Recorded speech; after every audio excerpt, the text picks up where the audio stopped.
Shalom, shalom, boa noite.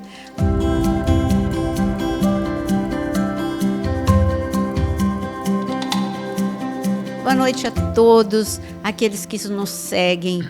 E olha, nessa série de Apocalipse, você já está conosco no mínimo uns 15 episódios, porque teve episódio que a gente falou 2 capítulos, como o episódio passado.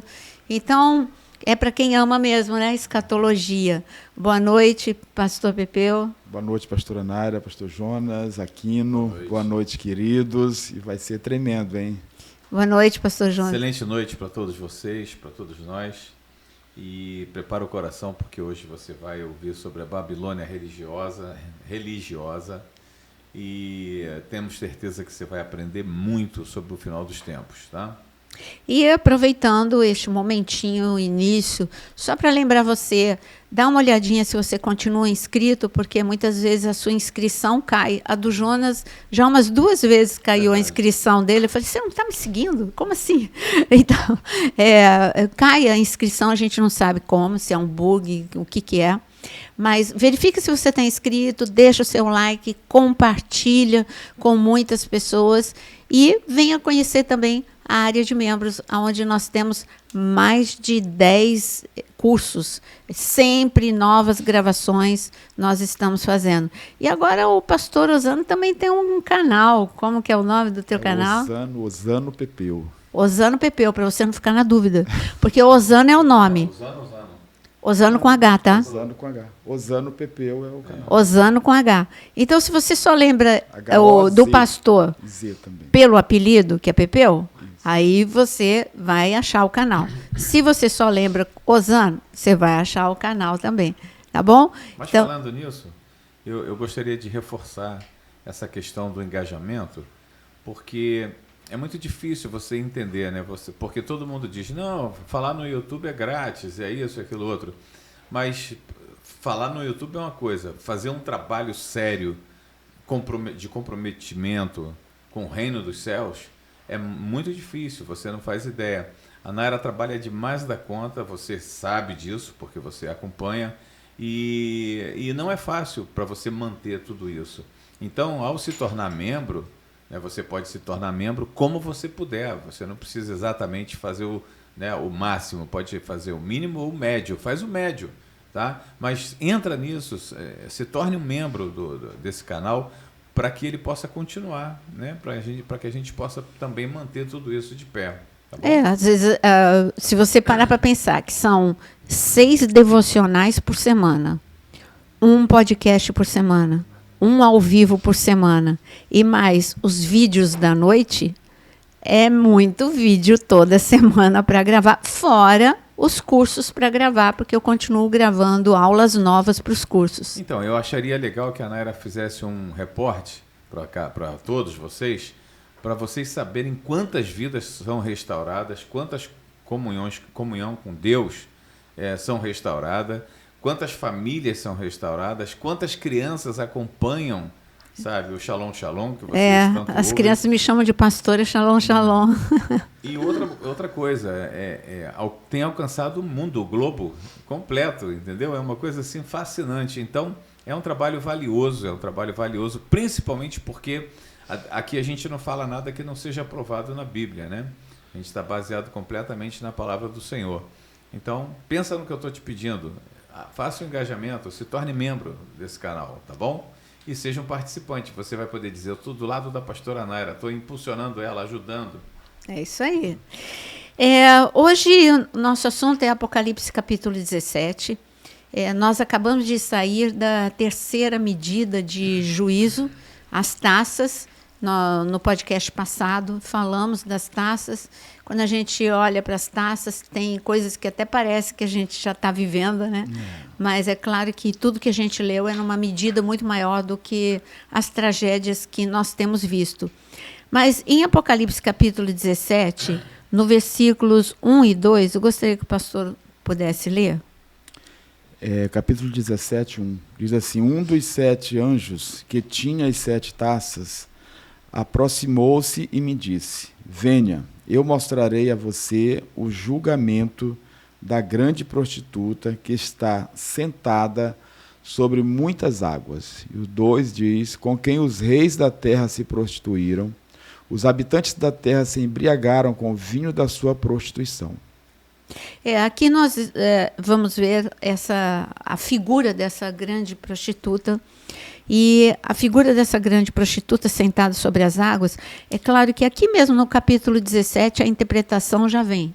Não precisa você pensar muito. Está escrito que as muitas águas falam de todos os povos.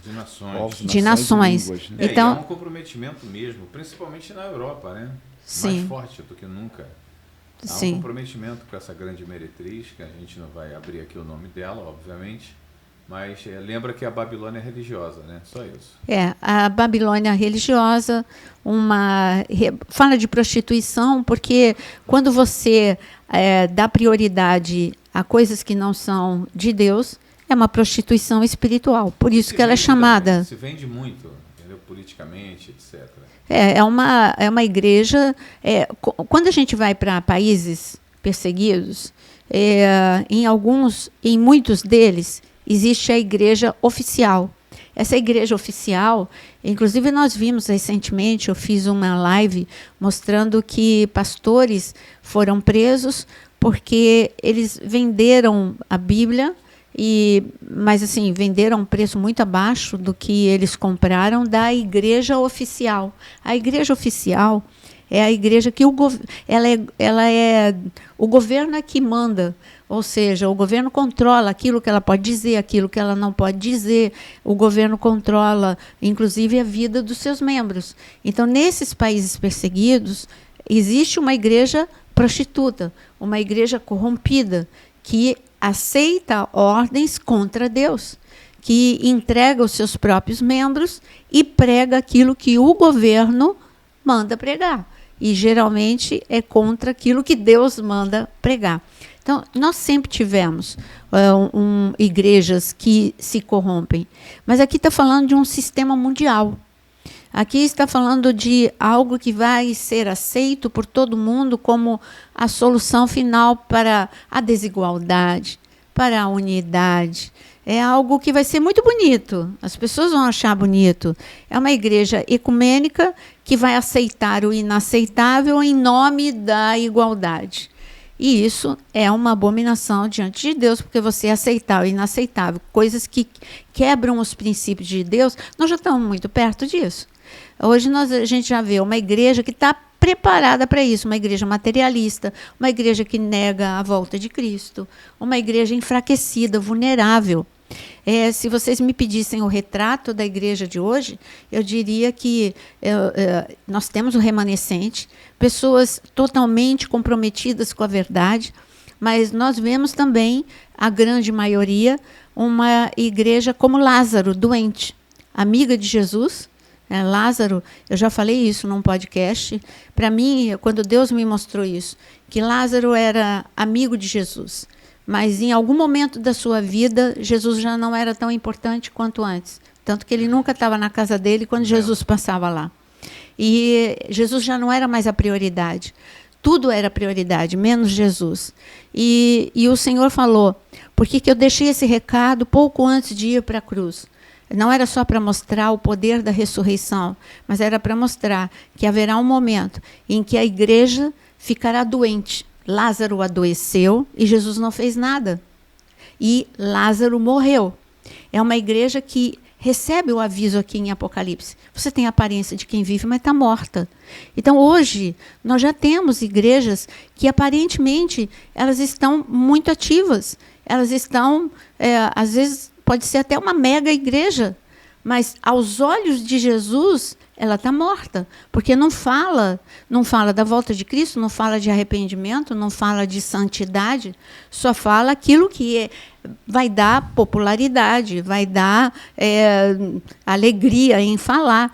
E a tristeza é para arrependimento, denunciar é para arrependimento. Então, eu vejo que o caminho está preparado para que isso aconteça. Pastora, quando a senhora fala dessa forma da igreja, né, que é grande, é mega, é bonita, mas está morna, está morta, ela estaria vendida, envolvida com essa Babilônia espiritual? já está comprometida. É uma igreja como de Laodiceia, que diz que tem tudo, que não precisa de nada. Verdade. Mas a igreja de Laodiceia, eu vivo citando isso. A igreja de Laodiceia, Jesus disse, para mim, para você e para quem olha para você, você é rica, você é famosa, você é poderosa. Agora, eu, Jesus, estou te denunciando. Eu estou dizendo que você é pobre, cega, miserável e nua. Você está vulnerável, você está fraca. Por isso que o Senhor ele diz que nós devemos nos enriquecer dele. Em Provérbios diz que tem pessoas que se dizem ricas, Provérbios 13, diz que tem pessoas que se dizem ricas, mas são pobres, e tem pessoas que se dizem pobres, mas são ricas.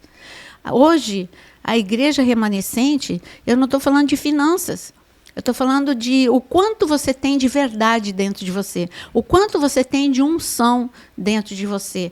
Essa é a medida de riqueza no reino espiritual. Jesus não está medindo o teu poder aquisitivo como igreja, ele não está olhando para isso, ele está olhando o teu coração, se é rico em Deus.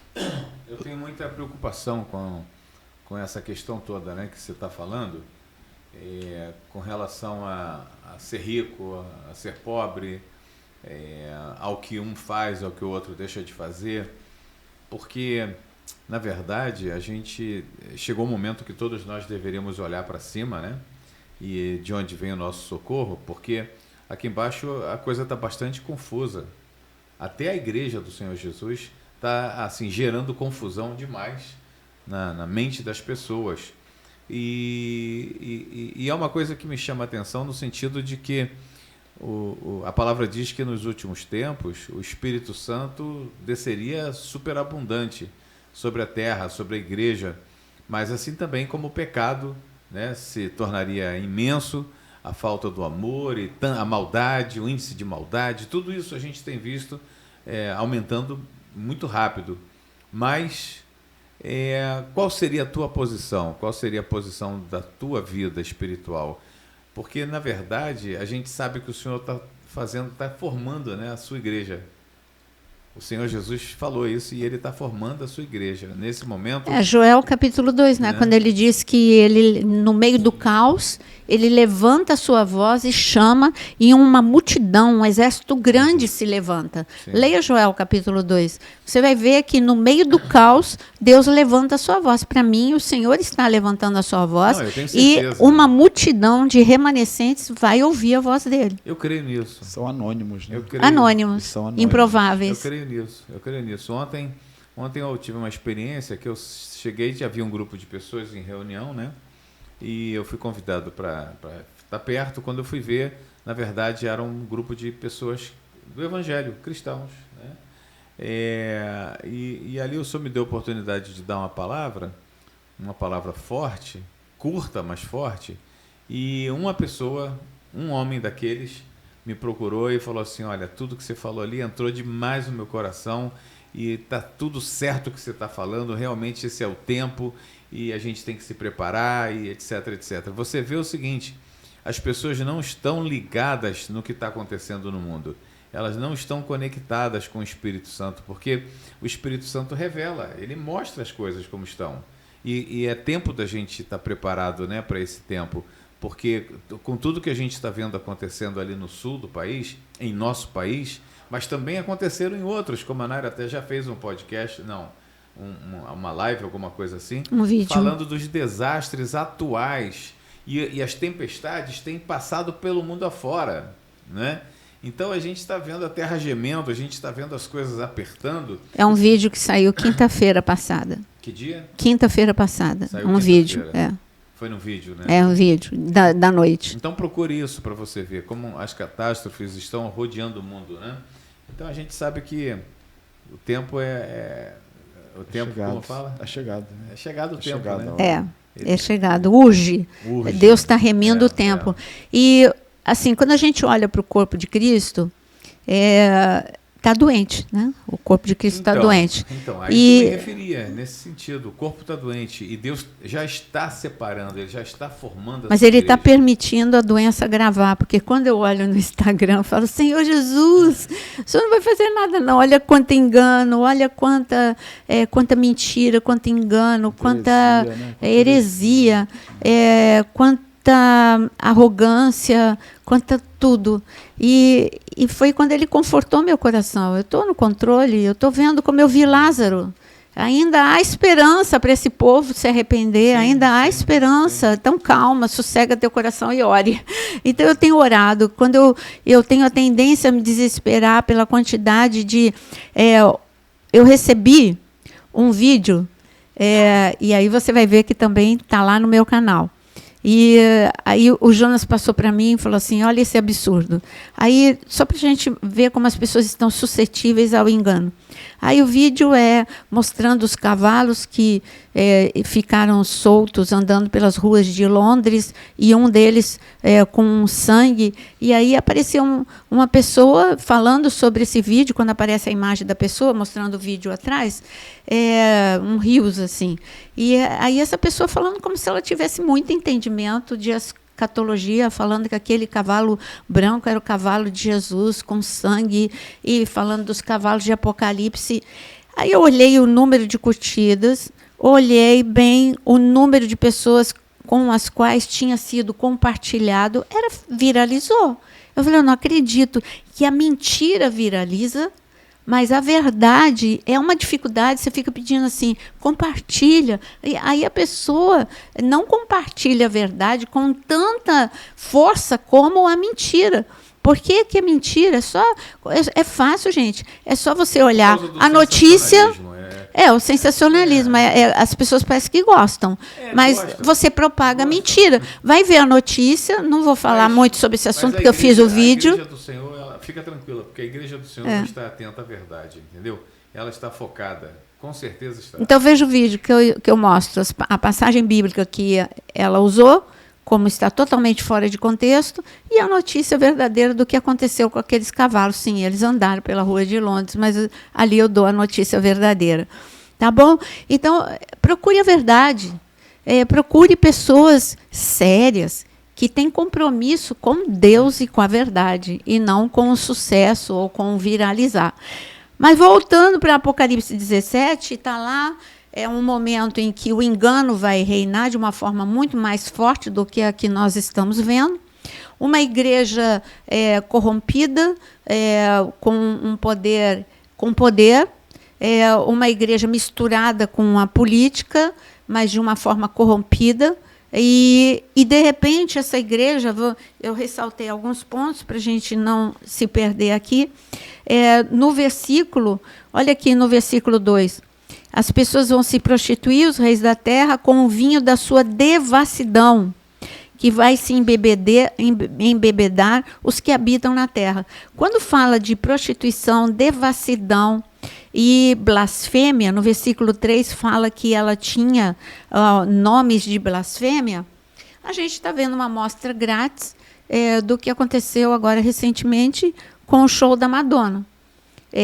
Foi transmitido, permitido, crianças viram... Todas as idades. Né? Todas as idades, sem nenhuma censura. Enquanto que a igreja não pode abrir a boca, a igreja comprometida com a verdade, se a gente abre a boca para falar, logo vem cancelamento, vem multa, vem isso e vem aquilo. Agora, a devassidão, a blasfêmia, ela é financiada, e muito bem financiada. Ela é transmitida em rede nacional sem censura. O que então, comprova que a gente está no fim dos tempos. Com certeza. Quando o inaceitável se torna aceitável, nós estamos, é um sinal de que a gente está no fim. Para isso acontecer de forma generalizada, a gente viu no Brasil, para que isso aconteça de forma generalizada, nós estamos a um passo. Então, é muito perto, a gente está muito perto do que está escrito em Apocalipse 17. E não vai ser surpresa para ninguém. Lembra que eu digo sempre a vocês, há um trabalho no coletivo, o inconsciente coletivo, para que aceite o inaceitável. Esse trabalho está sendo muito bem feito. É como que uma doutrinação na mente de jovens e de crianças e da população toda. E, de repente, você olha de uma forma cauterizada o inaceitável e fala, mas o que vai fazer? É assim mesmo.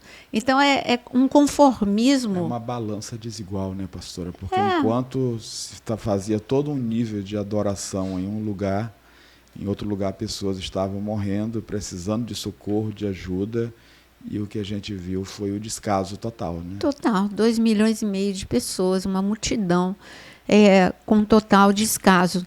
Mas, continuando aqui, né, em Apocalipse capítulo 17... Agora, sim, tudo isso traz a influência desse nível de prostituição, né? Tudo isso traz, tudo isso que a gente está lendo aqui no versículo 2, porque fala que os habitantes da terra se embriagarão com o vinho da sua prostituição. E é bom você ter falado isso, porque isso chama o livro de Oséias. O livro de Oséias fala daquele momento em que Deus chama Israel de prostituta. Tanto que ele manda que o seu profeta case com uma prostituta, tenha filhos com ela, para falar do juízo de Deus sobre a nação de Israel, porque ela estava vivendo prostituição espiritual. Agora é a igreja, é o Israel espiritual que está desse jeito. Eu digo que Deus olha dos altos céus e vê já essa prostituição e o seu coração está doendo, mas como Oséias. O livro de Oséias é um chamado ao arrependimento, ao amor, ao conhecimento da glória de Deus. Conheça e prossiga em conhecer ao Senhor, se arrependa. É um chamado ao arrependimento. Essa é a voz do Espírito Santo nessa geração. O que tem sido pregado tão pouco. Arrependimento, arrependei-vos, arrependei-vos. Largue a prostituição, largue tudo aquilo que é negociável com o mundo. Não negocie a sua unção. Que é a parábola de Juízes 5, né? Não negociar a unção. Eu estava vendo um documentário, né, esses dias agora, sobre Constantino. Né? E assim, tudo que já aconteceu lá atrás, agora está se repetindo. Sim. Parece que a coisa está indo assim em detalhes, e a passos largos está acontecendo novamente. É igual a Antíoco Epifânio e vai ser o anticristo igual. Como que a igreja tem sido enlaçada, né, com tantas coisas erradas a ponto de vender indulgências, né? E aí a igreja primitiva mesmo, ela foi ficando subjugada a partir do ano 300, 310 depois de Cristo, né? A verdade perdeu a força. Mas depois, né, o reino de Deus contra-atacou e aí vem a reforma e acontece tantas coisas, né? E hoje nós estamos vivendo o que nós estamos vivendo hoje. E é necessário que esses remanescentes se levantem, né? E a gente, quando vê canais, né, como o seu canal aqui na Era Pedrini, e muitos outros que têm se levantado trazendo a verdade, eu creio, assim, de uma forma, sabe, muita fé, que Deus já está movendo essas águas aí para que a verdadeira igreja de Cristo, assim como a igreja primitiva, ela venha, sabe, ser relevante nessa geração e nesse tempo. Hoje a gente, na oração da manhã, lá no jardim, a gente estava orando pelo despertamento da igreja, né? A gente estava lembrando ao Senhor, se é que é possível isso, né?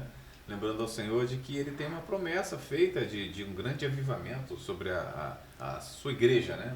Na face da terra, e pedindo a Ele que acelerasse esse processo antes que muitos se perdessem, tá? Eu acho que é um dever nosso nesse momento.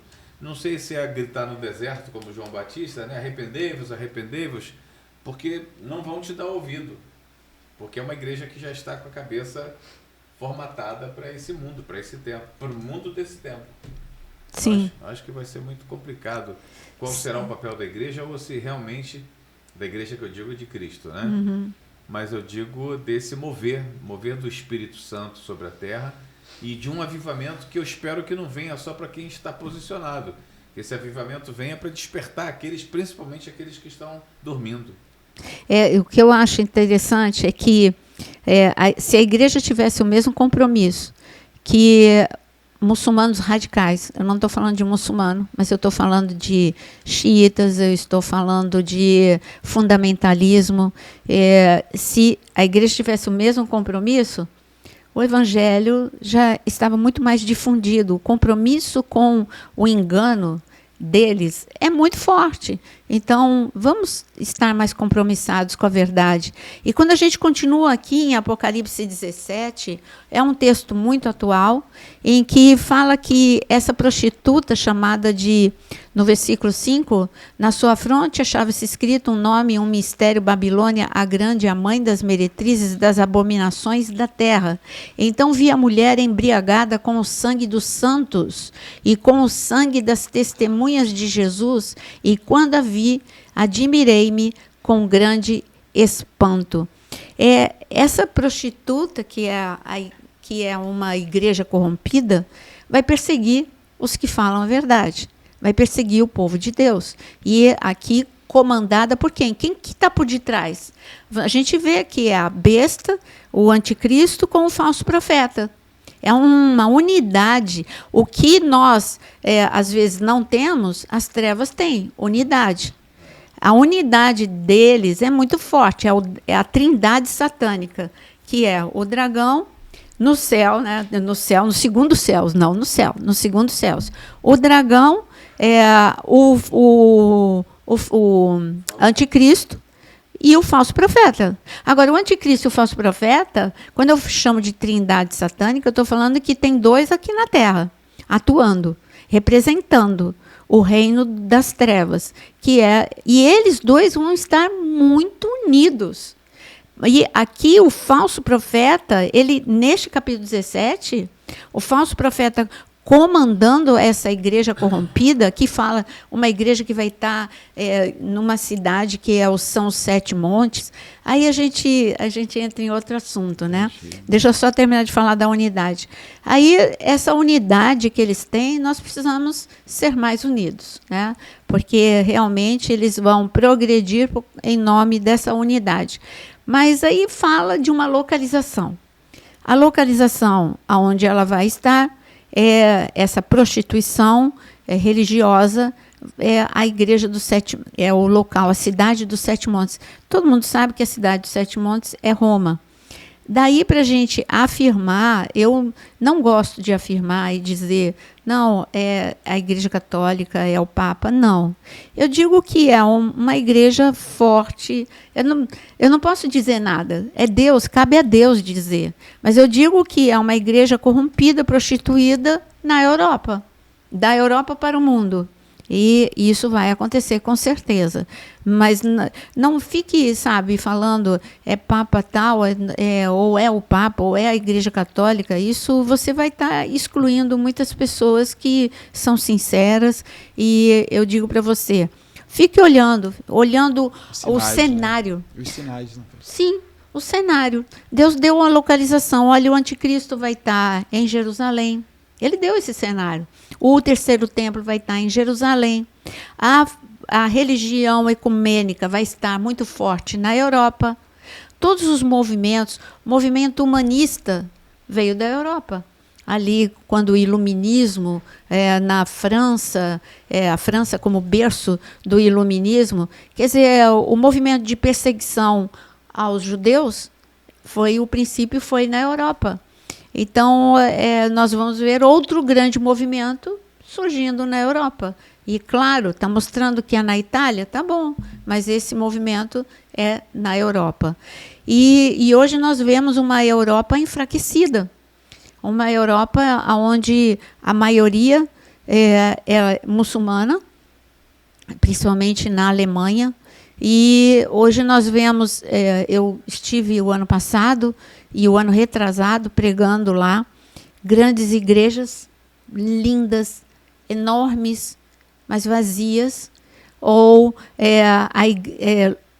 sublocada.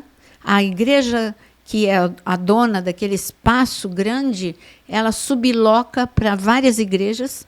Então, igrejas evangélicas, elas sublocam esse local. E a igreja mesmo, ela, por exemplo, aqui eu preguei lá, era uma igreja luterana, enorme, enorme. A igreja mesmo, ela se reúne num salão de festa, ou se reúne em um dia determinado, mas só um dia, e subloca para outros locais. Então, a gente já vê isso, que pode acontecer na Europa, um movimento de religioso falso acontecendo, porque há um enfraquecimento. E isso é nítido, não é? Então, vamos voltar aqui. Eu gostaria de pedir que o Jonas pudesse ler para a gente. E está falando, olha, a perseguição vai ser dura, hein, gente? O sangue dos santos. O sangue, eu estou no versículo 6, lendo de novo. Embriagada com o sangue dos santos, com o sangue das testemunhas de Jesus. E eu me admirei com grande espanto. Eu queria que o Jonas lesse o versículo 8. O versículo 8 e o versículo 13. 8 e 13? É. 8 e 13. A besta que viste era e não é. Está para emergir do abismo e caminha para a destruição. E aqueles que habitam sobre a terra, cujos nomes não foram escritos no livro da vida, desde a fundação do mundo, se admirarão, vendo a besta que era e não é, mas aparecerá. Então, aqui a gente vê a besta, o anticristo. Aqui está falando exatamente do anticristo. Falando do anticristo e falando de algo que no livro de Apocalipse fala demais, né? O livro da vida. A gente tem falado pouco sobre o livro da vida. O livro da vida existe, gente. O livro da vida, ele é real. O seu nome precisa estar... Jesus fala no Novo Testamento do livro da vida. Quando lá em Lucas 10, os discípulos voltam todos empolgados daquele momento que eles foram em duplas, falando shalom nas casas, os enfermos eram curados, aqueles que eram oprimidos eram libertos. Eles voltaram, né? Voltaram Exatamente. Ela está preocupada se o nome deles estavam escritos. Eles voltaram felizes porque os demônios se submeteram. E aí Jesus falou, não, a felicidade de vocês tem que estar no fato do nome de vocês estar escrito no livro da vida. Aqui nós vamos ver em Apocalipse 17, em Apocalipse 21, e vai continuar falando, até o último capítulo, em Apocalipse 22, fala do livro da vida. O livro da vida é o momento que você aceita Jesus como Senhor e Salvador, o teu nome é escrito no livro da vida. Só que a gente entra num assunto, eu acho que é aí que o pastor vai falar. Isso eu quero provocar uma situação, porque eu sei que são muitos seguidores, né? E eu creio que nem todos podem ter esse entendimento do que é estar com esse nome realmente escrito no livro da vida e como fazer isso e por que fazer isso. Era isso que eu queria que a senhora desse mais uma fortalecida. Sim, eu vou falar, mas eu achei que você ia me perguntar se esse nome pode ser apagado, né? Também, né? E se isso pode ser feito agora, nesse momento que nós estamos falando, né? Sim. Porque muitas pessoas estão passando por desespero e até mesmo querendo dar cabo à sua vida, entendeu? E falar da importância do valor da alma, da vida, né? E uma vez esse nome escrito, aí sim vem a pergunta, ele pode ser depois apagado no livro da vida? O que fazer para permanecer com o nome no livro da vida? Eclesiastes fala de uma forma muito bonita o que você pediu para eu falar. E está escrito que o homem tem algo que ele não dá muito valor, que é a eternidade dentro dele. Nós consideramos, nós vivemos essa vida terrena como se fôssemos eternos. A realidade é que não somos eternos no corpo, somos eternos no espírito. E deveríamos estar preocupados o que fazer, para onde vamos na eternidade. Porque esse tempo que a gente vive é muito rápido. A Bíblia fala o tempo todo que é como sopro, que é como a erva. Só faz comparação, é como o orvalho. Só faz comparação de coisa que... Rápido. O orvalho, rapidamente o sol retira o orvalho de uma noite toda. A erva, ela está ali, daqui a pouco não está mais. O sopro.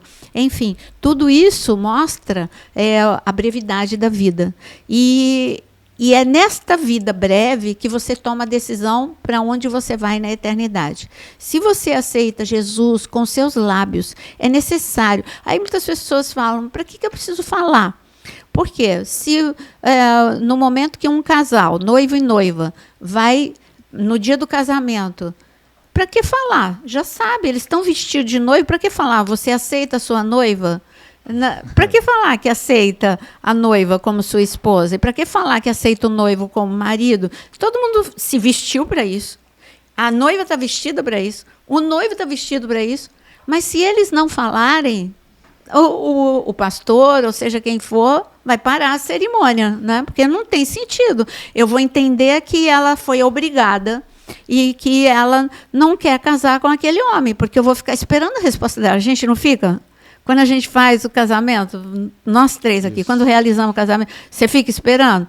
Tem uns que demoram pelo nervosismo, mas sempre fala. E claro que fala. E responde com força. Sim, eu aceito. É a mesma coisa Jesus.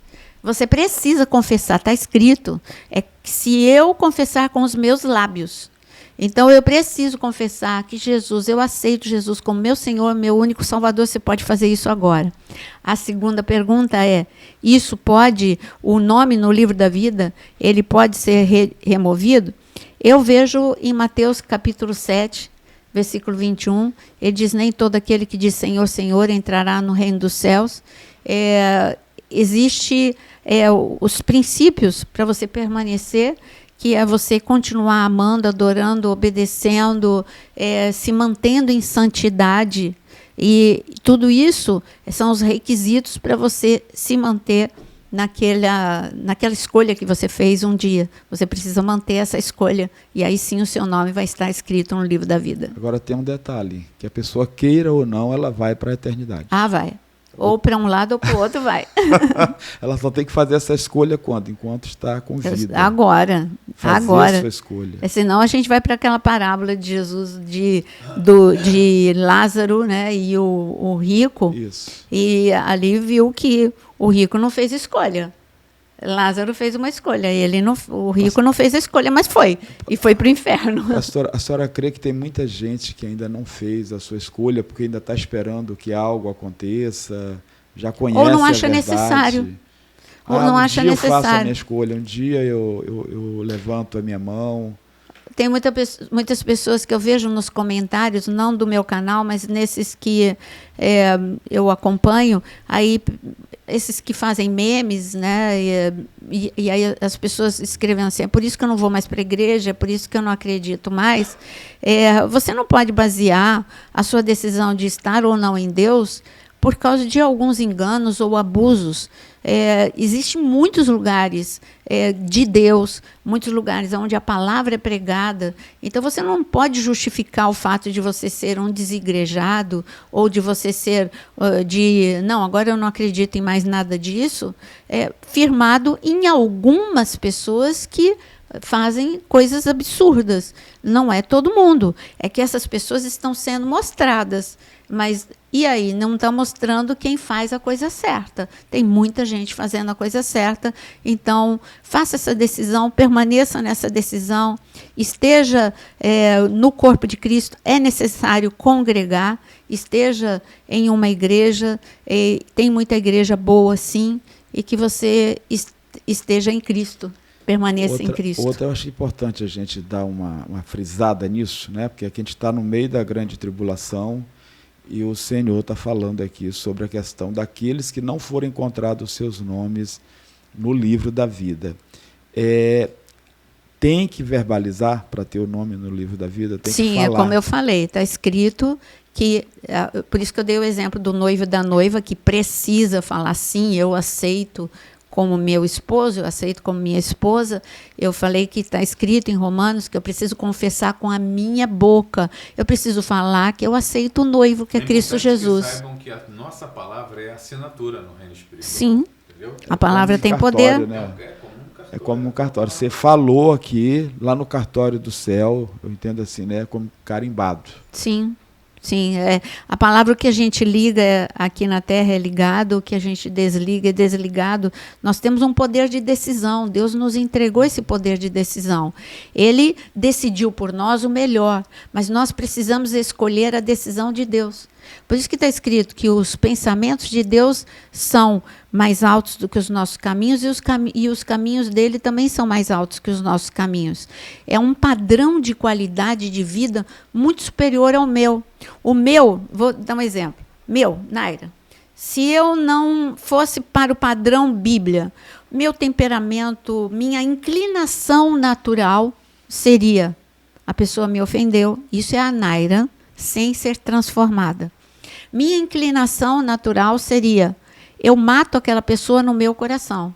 e eu achava, antes de ser confrontada pela palavra, eu achava que eu estava nesse direito.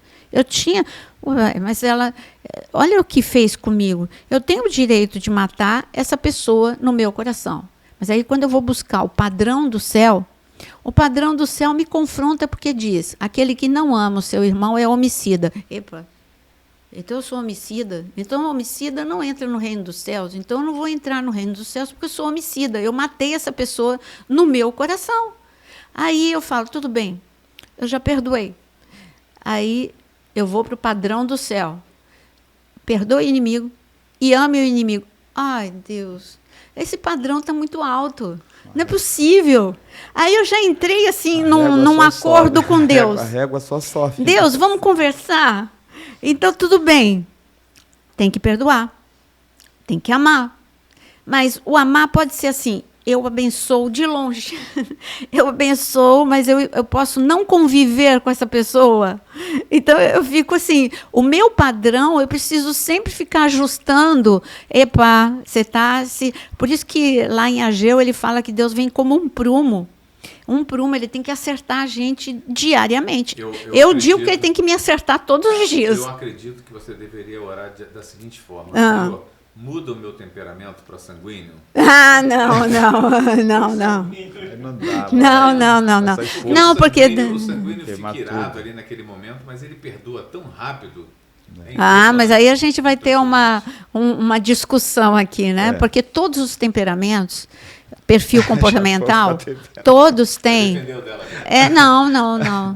Não existe um temperamento perfeito, não existe mudança de temperamento. Deus te deu o temperamento que Ele escolheu. Não, eu sei, mas você pode melhorar, mas você não pode mudar o teu temperamento. É a marca que Deus deixou, e todo temperamento tem o ponto positivo e tem o ponto negativo.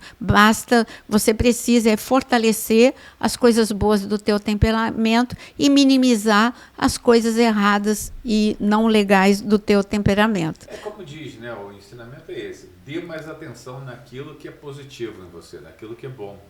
E menos atenção no que não é. Né? Não tem como mexer nisso, né? Só no milagre de Deus. Então, tem como confrontar, atenção, né? Use mais o teu lado positivo, use mais intensamente aquilo que é bom na tua vida, porque aí você vai ocupando espaço.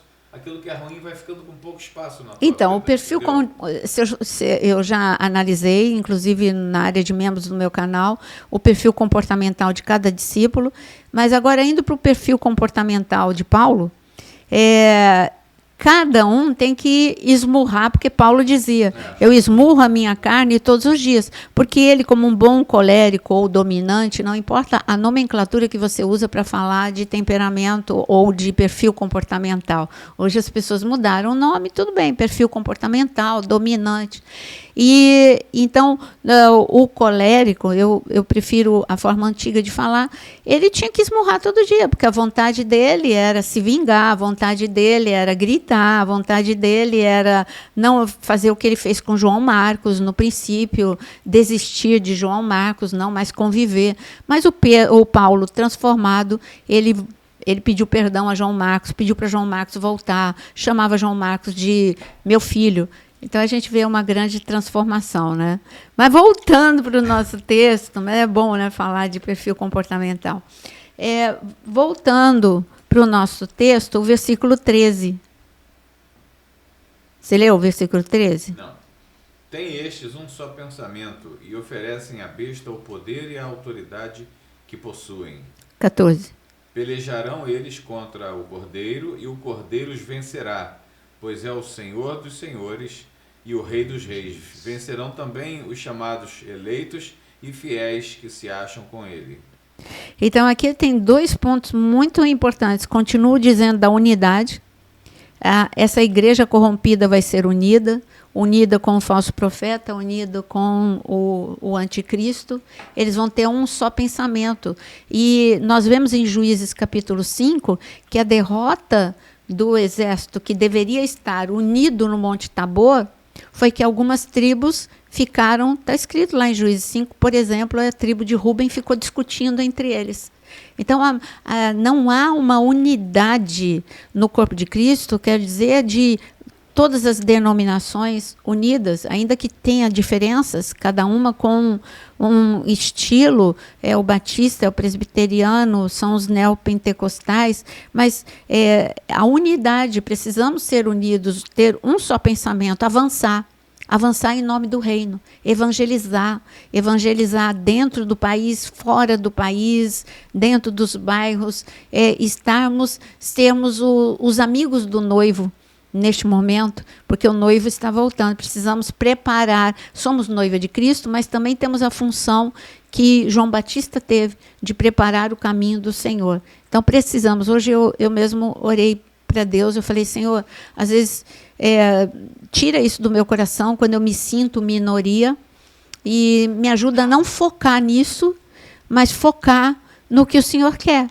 de ser uma voz profética no meio do deserto e preparando o caminho do Senhor, ter um compromisso com isso, que todos nós possamos ser como João Batista. E aqui fala, né, que vai ter uma guerra espiritual, da igreja corrompida contra aqueles que se convertem na grande tribulação. A gente está falando da grande tribulação, está falando do Cordeiro. Então, Deus vai ter os mártires aqui, aqueles que... Temos a prova de que vai ter mártires quando João viu uma multidão e ali foi dito para ele, esses são os mártires da grande tribulação. Então vai ser uma guerra espiritual terrível, uma perseguição real, vai ter muitos mártires, como eu acabei de dizer, mas fora a perseguição real, vai ter uma guerra espiritual muito forte de perseguição. Redes sociais, então... Porque vai continuar, gente, o mundo continua. Aí, redes sociais, a perseguição nas redes sociais, vai ser aquele tempo de Elias, né? A voz profética totalmente perseguida, 100 profetas, não é só Elias que era o perseguido, mas 100 profetas estavam escondidos na caverna. Então, Jezabel perseguiu violentamente todos que tinham voz profética, porque a gente tem a tendência de olhar só para Elias, mas espera aí, tinha 100 profetas sustentados por Obadias que estavam escondidos na caverna, senão já teriam morrido. Então, eles não tinham liberdade de uma voz profética.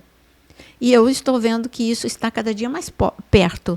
E por isso que, enquanto eu tenho liberdade no Instagram, no YouTube e no Threads, que eu também estou lá, eu uso a voz que eu tenho. Use a sua voz. Enquanto você pode, porque vai chegar o dia em que não vai ser possível. Por isso que a nossa pretensão aqui, nesse podcast, não é trazer profundidade, de falar quem são os 10. Nem esgotar, porque o curso está lá na área de membros. Aqui é a gente discutir, desmistificar. O que eu mais gosto, sabe? Hoje mesmo eu recebi no direct uma mensagem. Eu e a minha família não temos mais medo de Apocalipse, porque estamos acompanhando. Puxa, hoje a gente entende que o porquê Deus deixou o Apocalipse. Isso, para mim, é uma recompensa, sabe? Você não ter medo de Apocalipse. E entender o básico e saber que você tem o que fazer no momento que você está vivendo, isso é fantástico. Então, o Apocalipse, capítulo 17, fala também de uma prostituição comercial, mas o comercial vai ser mais no capítulo 18, e que você possa receber esse recado. Não fique como Lázaro, adoecido, enfraquecido, vulnerável. Reaviva teu coração em Cristo. Esse é o recado que eu tenho para você. Quer deixar um recado? Amém. Meu recado é: busque saber se seu nome está escrito no livro da vida. É verdade. Né? Você tem essa certeza no teu coração, porque não existe obscuridade na relação de Deus conosco. Então é muito provável que o Senhor te faz isso agora. Né? Como fazer isso? Faz isso agora. Quem tiver em casa. Se você tem essa dúvida no coração a respeito de se o seu nome está escrito ou não, vamos encerrar ele aqui agora. Fazendo isso. Vamos orar juntos. Eu gostaria que você fechasse os seus olhos, curvasse a sua cabeça e vamos falar com o nosso Pai. Senhor Deus, Criador do universo, Criador de todas as coisas. Senhor, nós colocamos a nossa vida, a vida de quem está nos ouvindo, nos acompanhando, diante do Teu altar. Pai, nós não queremos ter dúvidas a respeito da nossa salvação. Nós não podemos ter dúvida, temos que estar confiantes nisto. Para isso nós te pedimos, Senhor, passa o teu sangue precioso na vida de cada um dos nossos irmãos, na vida de cada um de nós, pois o teu sangue ele purifica, o teu sangue santifica. Nós queremos ser lavados e remidos, de maneira, Senhor, que não haja dívidas no espaço, no tempo, mas que estejamos sempre lavados e remidos por Ti. Guarda, Senhor, o teu povo, que cada um possa neste momento te convidar a ser o Senhor e Salvador da vida deles. Faça então agora esse convite, diga: Senhor Jesus, eu te convido a ser o meu Salvador, o Senhor da minha vida, aquele que escreve a minha história, em nome de Jesus. Amém.